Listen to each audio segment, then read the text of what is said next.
십자가의 도라는 제목으로 말씀 전해 주실 때 큰 은혜 받는 시간 되시기 바랍니다.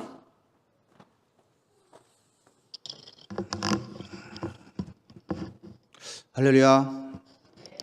오랜만에 뵙습니다. 네. 자, 오늘 제목이 십자가의 도입니다. 네. 굉장히 제목만 들어도 굉장히 부담스러운 말씀이라는 것을 여러분 잘 아실 겁니다. 예.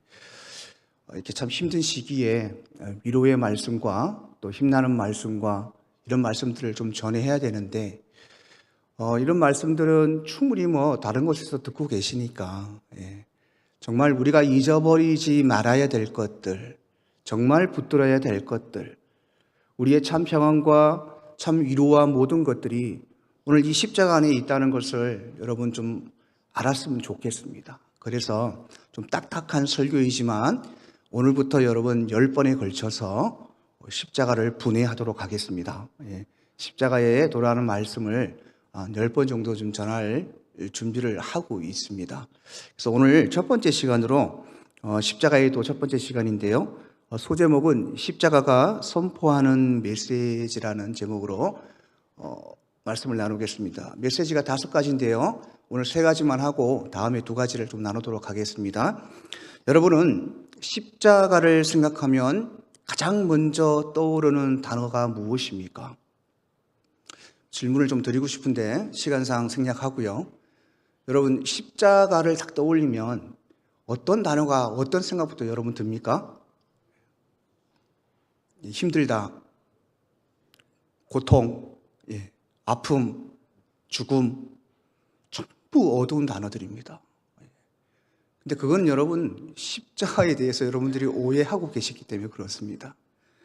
십자가를 떠올리면서 여러분 십자가는 희락이고 십자가는 평화고 십자가는 기쁨이고 십자가는 나에게 평안을 주는 최고의 뭐다 이렇게 기억하는 사람은 아무도 없습니다. 그래서 예수님을 참 좋아하는데요, 십자가라는 단어는 또 그렇게 사람들이 좋아하지 않습니다. 왜냐하면 성경에 십자가를 지라고 분명히 말씀을 하고 계시거든요. 예수님은 참 사랑하는데 십자가는 조금 사랑하기가 조금 그렇습니다라고 말하는 분들도 많이 있습니다. 사랑하는 성도 여러분, 천국에 가기 위해서 억지로 여러분들 십자가를 지고 계십니까? 십자가 니꼴은 예수님이고요. 예수님을 믿는 모든 사람은 그 믿음으로 천국에 갑니다. 그러나 여러분, 이 세상에 살아가는 동안 그 믿음을 증명해야 됩니다. 그것이 행함이고 그것이 여러분 십자가의 길입니다. 그런데 우리는 믿음으로 구원받고 정작 여러분 그 믿음을 하나님 앞에 보이고 증명할 수 있는 십자가의 길은 외면하고 살아가고 있습니다. 여러분 결론적으로만 말씀드리면 우리 구원의 마침표는 십자가의 길을 가는 자에게 있는 것입니다. 자, 그러면 여러분 우리가 하나 의문점을 가져볼 일이 있겠죠. 왜 예수님은 하필이면 그 많은 사형 제도를 두고 왜 십자가에 못 박혀 죽으셨나? 왜 그래서 우리를 이렇게 곤란하게 만드시고 힘들게 만드셨나? 몇 번 여러분에게 제가 설교 중간중간에 말씀을 좀 드렸던 걸로 기억하고 있습니다. 십자가는 여러분 그 시대에 가장 잔인하고 인간이 겪을 수 있는 최고의 고통을 준 형벌이었습니다. 그 상징적인 의미는 죄의 대가는 그 정도로 그 형벌은 중하다고 우리에게 상징적으로 알려주는 첫 번째 의미가 있습니다. 두 번째, 여러분 잘 아시다시피 두 번째, 예수님께서 머리에 면류관을 쓰시고 손발에 못을 박히고 발에 못을 박힌 그 의미가 있어요. 가시면류관을 쓰셨을 때 여러분 그 가시면류관은 우리의 생각과 이성을 십자가에 못 박으라는 얘기입니다. 두 손은 여러분 세상을 자꾸 움켜쥐려는 우리의 두 손을 십자가에 못 박으라는 의미를 가지고 있습니다. 발은 무엇입니까 여러분? 발은 세상을 자꾸 쫓아가고 하나님과 멀어지려는 그 발을 십자가에 못 박으라는 의미를 가지고 있습니다. 그래서 여러분, 예수님께서는 그 많은 사형 제도를 놔두고 우리에게 영적 의미를 주시기 위해서 십자가의 형벌을 지셨던 것입니다. 자, 그렇다면 여러분, 우리는 왜 이 십자가를 쥐어야 되는가? 왜 이 십자가를 지고 예수님을 따라야 되는가? 그 이유를 여러분, 우리가 알아야 됩니다. 그 이유를 마태복음 16장 24절에 이렇게 말씀하고 있습니다. 이에 예수께서 제자들에게 이르시되 누구든지 나를 따라오려거든 자기를 부인하고 자기 십자가를 지고 나를 따를 것이라, 이렇게 합니다. 자, 오늘 16장 24절에 마태복음 예수께서 제자들에게 이르시되 하고 뒤에 이렇게 말씀합니다. 누구든지 나를 따라오려거든. 이게 무엇입니까? 나와 함께 천국에 가면, 나를 따라오려면 반드시 십자가를 지어야 된다고 예수님은 말씀합니다. 그리고 그 뒤에 자기 부인, 그 다음에 이제 십자가가 나오죠. 이게 따로 떨어진 것이 아니라 자기 부인과 십자가는 여러분 플러스 되어 있는 것입니다. 십자가는 죽음을 의미합니다. 뭐가 죽습니까? 십자가에서 여러분 로마서에서 십자가에서 세 가지가 죽었다고 말씀합니다. 첫 번째는 예수님이 죽으셨다. 두 번째는 내가 못 박혔다고 말하고 있습니다. 세 번째는 세상이 못 박혔다고 말씀하고 있는데 그 세상은 사단을 얘기합니다. 이 세 가지가 못이 박혔다고 얘기합니다. 그래서 여러분, 예수님을 따라서 우리가 신앙의 길을 가야 되는 것은 십자가에서 우리가 날마다 죽어야 되기 때문에 그렇습니다. 그래서 십자가에서 죽지 않으면 예수님을 따라갈 수 없다고 오늘 성경은 말씀하고 있습니다. 예수님을 따라가지 않는 그 길은 양면의 길이잖아요. 결국은 사단의 길로 가는 것이고 죽음의 길로, 영적인 죽음의 길로 가는 것입니다. 그렇기 때문에 여러분, 우리는 반드시 십자가를 지고 예수님을 따라야 됩니다. 그게 예수님을 따라가야 할 사명이 있기 때문에 첫 번째는 그렇습니다. 두 번째, 여러분, 우리가 꼭 십자가를 왜 지고 가야 됩니까? 라고 질문했을 때 가장 중요한 것은 아버지께로 가는 길이 오직 예수뿐이기 때문에 그렇습니다. 여러분, 요한복음 14장 6절에 예수께서 가라사대 내가 곧 길이요 진리요 생명이니 나로 말미암지 않고는 예수께로 올 자가 없다. 그래서 예수님은 여러분 니꼬로는 십자가입니다.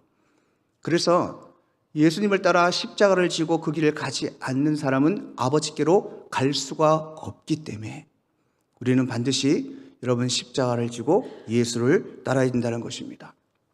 여러분, 이슬람 종교를 잘 아시죠? 이슬람 종교가 특별히 우리 기독교를 많이 핍박을 하지 않습니까? 근데 여러분, 참 신기한 게 뭐냐면 이 이슬람교에 꾸란이라는 경전이 있습니다. 이 경전 안에 보면 우리 성경에 있는 예수님의 얘기들이 그대로 다 나옵니다. 예수님의 출생부터 예수님의 사역하셨던 모든 것들, 거기 내용은 예수 그리스도를 닮고 예수를 닮고 살아야 된다. 그 말씀에 순종하고 살아야 된다. 이게 다 나옵니다. 다 나와요. 그런데 가장 중요한 게 뭐냐면 끝에 가보면 이렇게 얘기합니다. 예수님이 십자가에서 죽은 것이 아니라 십자가에서 살아나셔서 샘이 흐르는 곳으로 갔다고 여러분 기록하고 있습니다. 그리고 예수님은 유일신이 아니라 자기가들이 믿는 알라신의 선지자, 제자였다고 이렇게 얘기를 하고 있거든요. 결정적으로 무엇입니까? 예수님을 다 인정을 하면서도 예수님은 유일신이 아니라는, 다시 말하자면 십자가를 배제한 것입니다. 그러니까 부활이 없었다는 것이죠. 그래서 이 사람들은 기독교를 이렇게 박해하는 이유가 그러니까 예수님을 왜곡하여서 우리가 예수님을 전하고 있다고 생각을 하기 때문에 굉장히 핍박을 하고 있는 겁니다. 우리 측에서 보면 그들이 이단인데 그들 측에서 우리를 보면 우리가 이단인 거예요. 사랑하는 성도 여러분, 기독교는 십자가의 종교입니다. 십자가는 기독교의 핵심이고 또한 복음의 토대이며 십자가는 영성의 중심입니다. 십자가 없이는 부활, 승리도 없습니다. 그리고 오순절의 성령도 없습니다. 결국 우리가 우선해야 될 것은 여러분 십자가입니다. 자, 주님을 따르는 제자의 전제 조건도 앞에도 말씀드렸잖아요. 마태복음 16장 24절에 예? 나를 따라오려거든 자기를 부인하고 자기 십자가를 지고 나를 쫓아오라고 말씀하셨습니다. 여러분, 우리는 모두 예수님의 제자입니다. 그렇기 때문에 예수님을 반드시 따라야 되고, 그러기 위해서 여러분 자기 부인의 십자가들을 반드시 지고 예수님을 따라야 됩니다. 자, 여러분, 오늘 십자가의 도, 이거는 우리가 밖에서 자주 들었던 도가 아닙니다. 여러분, 도를 아시나요? 이런 말, 그런 도가 아닙니다. 여러분, 이 도는 영어로 보면은 The Message of the Cross라고 십자가의 메시지란 얘기입니다. 다시 말하자면 이 헬라어로 원본에서 해석한 걸 보면 십자가에 관한 말씀, 그래서 예수님께서 십자가에서 죽으신 사건에 대한 말씀을 십자가의 도라고 말씀하고 있습니다. 예수님께서 십자가에서 죽으심을 통해 이 세상에 선포된 말씀이 있다는 것입니다. 여러분, 오늘 첫 번째 시간인데 바로 이 십자가를 통해서 하나님이 우리에게 주시는 선포된 메시지가 있습니다. 그 5가지를 우리가 좀 나눠보겠습니다. 첫 번째는 여러분, 십자가에 선포되면 첫 번째는 공의입니다. 공의. 여러분, 공의 잘 아시죠? 하나님의 성품 중에 공의가 있습니다. 여러분, 공의가 무엇입니까? 세상의 공의는 공평과 정의를 가지고 공의라고 얘기하고 있습니다.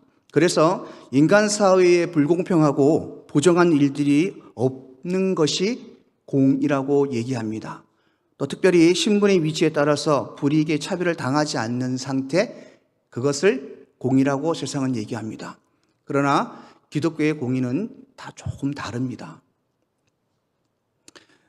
기독교의 공의에는 2개가 한꺼번에 들어있습니다. 사랑과 징계, 징벌입니다. 여러분, 하나님의 공의입니다. 인간의 죄의 형벌은 예수님께서 십자가에서 다 짊어지시고 죽으셨잖아요. 그것을 사랑이라 그럽니다. 하지만 여러분, 십자가의 그 형벌은 죄를 지은 자에게 오는 최고의 여러분 징계라는 것도 함께 하나님께서 보여주시는 것입니다. 그래서 여러분, 하나님의 공의에는 사랑과 죄에 대한 징계가 같이 들어가 있습니다. 오늘 본문의 말씀에 보면 여러분, 십자가의 도가, 아까 십자가의 도가 무엇인지 말씀을 드렸죠. 십자가의 도가 멸망하는 자들에게는 뭐라 합니까? 미련한 것이라고 얘기합니다. 다시 말하자면 십자가의 이 도를 소중히 여기지 않는다는 사람들은, 또 쉽게 말하자면 하나님께 버려지는 삶을 얘기합니다. 그 뒤에 뭐라 합니까? 그 뒤에는 구원을 받은 우리에게는 뭐라 합니까? 하나님의 능력이다. 십자가의 도를 안고 십자가의 도처럼 살아가는 사람은 하나님의 능력을 공유한다고 말합니다. 이것은 하나님과 함께 동행한다는 말이고, 이것은 우리에게 주시는 영생의 약속이기도 합니다. 사랑하는 성도 여러분, 어찌됐든 여러분, 십자가는 하나님의 공의라는 사실을 여러분 잊어서는 절대로 안 됩니다. 하나님은 의로우신 분이기 때문에 죄를 미워하십니다. 우리가 하나님은 공평하신 하나님이라는 말씀을 많이 들었을 겁니다. 우리 송명희 시인도 공평하신 하나님, 그 찬양이 있잖아요. 이 공평을 여러분 착각하시면 안 됩니다. 모두 다 똑같이 공산주의처럼 평등하게 사는 것이 공평이 아닙니다. 성경에서 말하는 공평은 네가 한 대로, 네가 뿌린 대로 거두는 것이 공평입니다. 하나님이 말씀하시는 공평, 이것이 공의거든요. 죄를 지으면 징계를 받는 것이고, 말씀대로 순종하며 살면 축복을 받는 것이고, 죄를 지어 회개하지 않으면 지옥에 가는 것이고, 죄를 지어 회개하고 하나님과 동행하는 삶을 살면 천국에 가는 것이고, 뿌린 대로 거두리라는 주님의 그 말씀이 여기에 여러분 적용된다는 사실을 여러분 기억하십시오. 그래서 십자가는 여러분, 십자가의 이 도의 첫 번째 메시지는 사랑이기도 합니다. 무엇 때문에 예수님이 그렇게 고통스럽게 십자가를 지시고 돌아가셨습니까? 우리를 위한 사랑 때문입니다. 더 큰 의미는 사랑이지만 그 사랑 뒤에 징계가 있다는 사실, 죄와 하나님은 하나가 될 수 없기 때문에 하나님 반드시 죄를 지으면 죄에 대한 대가는 주십니다. 전에 말씀을 드렸죠. 우리가 죄를 짓고 회개를 하더라도 회개는 회개고 그 죄에 대한 대가는 하나님이 반드시 주신다고 얘기했습니다. 다윗이 그러했지 않습니까? 예. 다윗은 여러분 침상이 젖을 만큼 슬피 울며 하나님께 회개를 했고 하나님은 그 회개를 받았지만 나단 선지자를 통해서 다윗에게 너희 집에 칼이 떠나지 않을 것이라고 분명히 죄에 대한 대가에 대해서 말씀을 하셨고 그 대가를 그대로 하나님께서 이행하신 것을 볼 수가 있습니다. 그래서 여러분 제가 전에 말씀을 드렸죠. 죄를 짓고 회개하면 된다는 착각은 하시면 안 됩니다. 회개하면 용서해 주시지만 그것을 이용하는 사람은 그것 또한 죄이기 때문에 용서받지 못합니다. 그리고 용서받더라도 반드시 하나님의 징계가 있다는 사실을 기억하시고 그것이 여러분 십자가의 도입니다. 그렇기 때문에 우리가 두려움으로 살아야 됩니다. 두 번째 여러분 십자가의 메시지가 있습니다. 십자가의 메시지는 가장 큰 것입니다. 사랑입니다. 사랑. 죽음도 고난도 슬픔도 아픔도 조롱도 여러분 이 사랑 안에 다 속해 있기 때문에 우리가 여러분 십자가를 지어야 하는 충분한 이유가 있습니다. 즐겁고 기쁘게. 여러분 하나님은 자신을 나는 사랑이라고 말씀하고 계십니다. 하나님은 사랑이시기 때문에 죄인들을 그대로 내버려 두지 않습니다. 그래서 죄인을 구원하시기 위해서 여러분 특단의 조치를 하시고 예수 그리스도를 이 땅에 보내주셔서 그가 죽으셔서 우리에 대한 사랑을 확정한 것을 여러분 볼 수가 있습니다. 자, 그렇다면 예수님이 우리에게 보여주셨던 십자가 위의 사랑은 어떤 사랑이었는가? 어떤 사랑이었습니까? 그 사랑은 여러분 표현된 사랑이었습니다. 사랑에는 여러분 반드시 보이는 증표가 있어야 됩니다. 말로 사랑한다고 100번 말해도 사랑한다는 이 증표와 행동이 따르지 아니하면 절대 나를 사랑한다고 느끼지 못합니다. 좀 죄송한 말씀이지만요, 저는 아직 50대 중반이지만 저희 집사람을 아침마다 뽀뽀도 해주고요, 안아주고요, 그렇게 합니다. 늘 사랑한다는 말을 하는데 저는 이때까지 우리 집사람한테 저한테 사랑한다는 말을 들어본 적이 거의 없는 것 같아요. 성격이 바뀌어가지고 저는 다 그렇게 하는데 우리 집사람은 닭살스러워서 못한답니다. 내가 그랬어요. 당신이 나를 사랑한다면 표현을 해줘야지. 표현도 안 하고 맨날 그러고 있으면 이상하게 저만 손해보는 것 같아요. 요즘에 그걸 더 많이 느끼는 것 같아요. 저만 손해보는 것 같아요. 표현을 해야 되지 않습니까? 사랑한다면서 여러분 맛있는 거 뺏어 먹고 자기 혼자 먹고, 사랑한다면서 승질나면 때리고 승질내고, 여러분 그게 사랑입니까? 아닙니다. 여러분 하나님은 우리를 사랑하신다고 말씀하시고 나서 말씀으로 끝나지 않았습니다. 그는 그 사랑의 증표를 예수 그리스도를 통하여 확증하셨고 보여주셨습니다. 사랑하는 성도 여러분, 사랑은 표현되어야 되는 것입니다. 그렇다면 여러분, 하나님은 우리에 대한 사랑을 예수 그리스도를 통하여 확정시키셨고, 지금도 여러분 우리가 기도하면 하나님이 응답을 많이 주시잖아요. 그래서 그 사랑들을 우리가 느끼고 또 그 사랑의 힘으로 지금 우리가 살아가고 있지 않습니까? 그러면 여러분 반대로 하나님은 짝사랑을 싫어하시거든요. 그럼 여러분들은 하나님을 사랑하십니까? 자, 그러면 여러분들은 어떤 표현을 하십니까? 하나님께 사랑한다 하셨잖아요. 어떤 표현을 하십니까? 어떤 표현을 하시면 하나님이 이 녀석이 나를 사랑하는구나 라고 기분 좋아하시고 기뻐하실까요? 여러분 그거는 아까 말씀했던 그 말씀 안에 다 들어있습니다. 여러분 마태복음 우리 16장 24절에 얘기했잖아요. 자기를 부인하고 십자가를 지고 예수님을 따라오는 것. 그게 여러분 하나님에 대한 우리의 사랑의 표현입니다. 그렇게 하실 수 있겠습니까? 그렇게 안 하시면 하나님 사랑한다는 건 거짓말입니다. 여러분 기억하십시오. 자기를 부인하는 것, 자기에 주어진 십자가를 지고 예수를 따르는 것은 절대로 내가 할 수가 없습니다.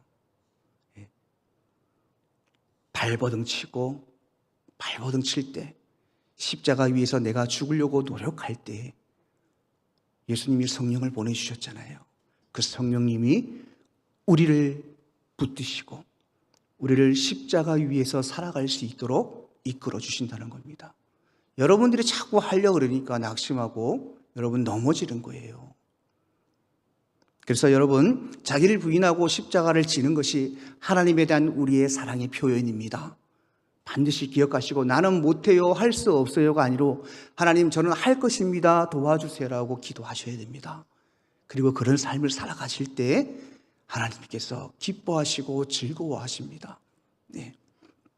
두 번째, 여러분, 하나님이 어떤 사랑이었냐면 하나님의 우리를 향한 사랑은 던지는 사랑이었습니다. 무엇을 던졌습니까? 하나님은 자신의 모든 것을 우리를 위해 던지셨습니다. 마지막에는 여러분, 종으로 이 땅에 오셔서 자신의 모든 것들을 부인하시고 십자가에서 달리셔서 우리를 위하여 그 생명까지도 아낌없이 주셨습니다. 그러니까 하나님은 우리를 위하여 남겨둔 것이 없습니다. 모든 걸 다 버리셨어요. 그러니까 우리를 위해 다 던지셨단 말입니다. 여러분은 우리 이제 곧 장로님 되실 우리 집사님 계신데요.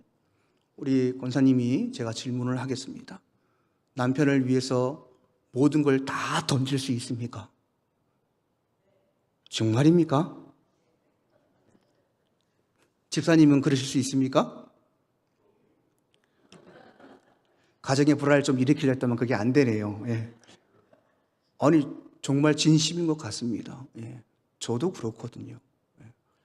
참 부부라는 것이 참 희한해서 어떻게 피를 나는 부모 형제보다요 더 소중한 게 참 희한해요. 예. 하나님이 맺어주셨기 때문에 그런 것 같은데 모든 걸 다 줄 수 있을 것 같아요.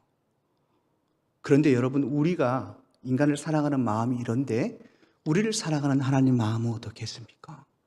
그분이 무엇이 아까웠겠습니까? 지금도 마찬가지거든요. 여러분, 하나님은 우리에게 자신의 모든 것을 던지셨습니다. 자, 여러분은 그러면 하나님을 위해서 무엇을 던지겠습니까? 요거 하나 던지고 요거 하나는 남겨두는 것입니까? 아닙니다, 여러분. 여러분들도 모두 던지시길 바랍니다. 애초에 여러분, 우리 것은 아무것도 없습니다. 죽으면서 가져갈 수 있는 것은 아무것도 없습니다. 왜냐합니까? 전부 다 하나님 것이기 때문에 그렇습니다. 내 거를 던지는 게 아니에요. 하나님이 나에게 주신 선물들을 돌려드리는 겁니다. 네. 여러분, 던지시기를 바랍니다. 무엇을 던집니까?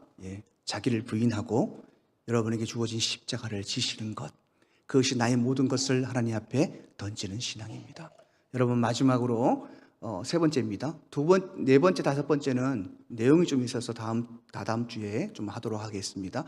마지막으로 오늘 십자가에서 하나님이 주시는 메시지입니다. 그것은 십자가는 유일한 구원의 길이다. 자, 여러분, 십자가는 죄인들이 구원받을 길이 있음을 선포합니다. 요한복음 14장 6절에 이렇게 말씀합니다. 예수께서 가라사대 내가 곧 길이요 진리요 생명이니 나로 말미암지 않고는 아버지께로 올 자가 없다. 예수님이 길이라고 분명히 말씀하시고 생명이라 말씀하시고 진리라 말씀하십니다. 예수님 네 꼴은 무엇이라고 말씀드렸습니까? 예수님 네 꼴은 무엇입니까? 십자가입니다. 그래서 여러분, 십자가를 지지 않고는 아버지께로 올 수 없다고 아까 말씀을 드렸죠. 여러분, 어떤 한 아가씨가 신앙이 좋은 아가씨였는데 교회 일에 너무 치여서 너무 힘들어요. 그리고 세상 일도 막 비비 꼬이고 안 되고 너무 힘든 거예요. 목사님에게 상담을 갔는데 목사님이 그것이 십자가다, 견뎌라, 지고 가야 된다, 이렇게 얘기를 하는 겁니다. 근데 나 이런 십자가 정말 지고 싶지 않은다고 늘 하나님 앞에 기도를 합니다. 근데 어느 날 잠을 잤는데 꿈을 꾸거든요. 꿈을 꾸는데 옆에 수천 수만 명의 사람들이 다 이 커다란 십자가를 지고 가는 겁니다. 요단강 쪽으로. 자기도 역시 동일한 그 무거운 십자가를 지고 딱 가는데 예수님이 뒤에서 이렇게 지켜보면서 따라오시더래요. 들어주지도 않고. 근데 가다 보니까 너무 무거워서 예수님께 십자가를 좀 잘라달라고 얘기했습니다. 그 예수님이 무거워? 그래 잘라줄게 하고 잘랐습니다. 가다가 또 힘드니까 또 잘라달라고 그래서 십자가가 반토막이 됐습니다. 그래서 너무너무 즐거운 마음으로 여러분 요단강에 자기가 제일 먼저 도착했어요. 수많은 사람들이 그 무거운 십자가를 두고 빨리 못 걸으니까. 그런데 딱 도착하고 사람들이 다 도착하고 나서 뒤에 예수님이 뭘 하시냐면 자, 그 십자가를 요단강에 걸쳐라. 요단강을 건너면 어디입니까, 여러분? 요단강 건너면 어디입니까? 천국이죠. 천국이라고 얘기합니다. 십자가를 다른 사람들은 다 걸치고 그 십자가를 밟고 천국의 길로 들어갑니다. 근데 이 아가씨는 너무 짧아가지고 걸쳐지지가 않는 거예요. 그러면서 막 비명을 지르다가 잠에서 깼습니다. 그때 아가씨가 깨달은 것이 이 십자가는 내가 구원의 길로 가는 길이구나. 그걸 깨닫고요. 그때부터 불평하지 않았다고 하는 옛 얘기가 있습니다. 사랑하는 성도 여러분, 하나님께서 우리의 죄를 대신해서 예수 그리스도를 십자가에 달려 죽게 하셨습니다. 그리고 우리로 하여금 다만 이 사실을 믿기만 하면 모든 죄를 용서받게 하셨습니다. 그리고 우리에게 구원의 문을 열어놓으셨습니다. 많은 사람들은 착각합니다. 죽을 때 예수 믿고 죽으면 천국 간다 그래요. 자기 마음대로 살다가 그 예를 들은 것이 여러분 강도 아시죠? 한 강도가 십자가 위에서 예수를 영접하고 자기 멋대로 죄짓고 살다가 그 짧은 순간에 천국 갔단 말이에요. 그런데 아까도 얘기했지만 여러분 이 강도는 하나님 앞에 고백했던 그 믿음의 고백을 증명할 수 있는 시간이 없었습니다. 그렇기 때문에 천국으로 간 거예요. 우리는 아닙니다. 앞으로 얼마나 더 살지는 모르겠지만 남아있는 동안 반드시 우리는 예수 그리스도에 대한 믿음과 사랑을 증명하며 살아야 될 의무가 있습니다. 사랑하는 성도 여러분, 갈라디아서 1장 4절에 보면 그리스도께서 하나님 곧 우리 아버지의 뜻을 따라 이 악한 세대에 우리를 건지시려고 우리의 죄를 대속하기 위하여 자기 몸을 주셨으니, 또 여러분 데살로니가 후서 2장 13절 하반절에는 이렇게 말씀합니다. 하나님이 처음부터 너희를 택하사 성령이 거룩하게 하심과 진리를 믿음으로 구원을 받게 하셨다. 여러분은 다 구원받은 자입니다. 여러분의 남은 삶은 구원받은 자의 믿음의 열매를 통하여 하나님께 그 믿음을 증명하면서 살아야 됩니다. 그것이 십자가의 길을 가는 것입니다. 사랑하는 성도 여러분, 말씀을 했습니다. 십자가를 통하여 오늘 하나님께서 우리에게 세 가지의 메시지를 주셨습니다. 첫째는 공의입니다. 공평하신 하나님, 뿌린 대로 거두리라는 주님의 그 말씀. 또 하나, 십자가는 사랑이다. 여러분 그것만 생각하십시오. 고난이다, 아픔이다 이런 거 생각하지 마십시오. 우리가 아프고 시련이 오고 고통을 겪는 그 모든 것이 하나님의 이 사랑 안에 있다는 것을 여러분 반드시 기억하십시오. 그리고 세 번째는 십자가는 유일한 구원의 길이다. 예수를 믿는다면서 십자가를 버리고 십자가를 등지는 사람은 절대 천국에 갈 수 없습니다. 어떤 권사님이 죽어서 천국에 갔는데 예수님이 어떤 한 방을 열어서 보여주신다고 합니다. 아주 큰 방이었는데 문을 여는 순간 그 안에 수많은 십자가들이 쌓여져 있다고 말씀합니다. 그래서 이 권사님이 예수님께 물어봤습니다. 저 십자가가 무엇입니까? 했더만 개개인에게 주어진 십자가를 버린 것들을 다 천국에서 주어서 올려놓은 것이라고 말씀합니다. 사랑하는 성도로 말씀을 맺습니다. 여러분의 십자가는 지금 지고 계십니까? 여러분 지고 계십니까? 예, 자신 있게 말씀하십시오. 지고 계십니까? 예. 적어도 수요 예배에 오시는 여러분들은 그 십자가를 지고 있음을 믿습니다. 십자가를 지고 끝나는 것이 아닙니다. 지고 예수님을 따르는 것입니다. 우리의 힘도 필요합니다. 그러나 아시지만 우리는 한계가 있기 때문에 하지 못합니다. 그래서 성령의 힘을 빌려야 되고 그 성령의 내 삶을 지배하기 위해서 우리가 예배하고 기도하고 말씀을 가까이 하는 것입니다. 사랑하는 성도 여러분, 주신 십자가 지시고 예수를 따르시기를 주님으로 축복합니다. 그것이 그리스도인의 삶이고 그리스도인에게 주어진 최고의 축복이라는 것을 기억하시고 그런 삶을 살아가시기를 주님으로 축복합니다.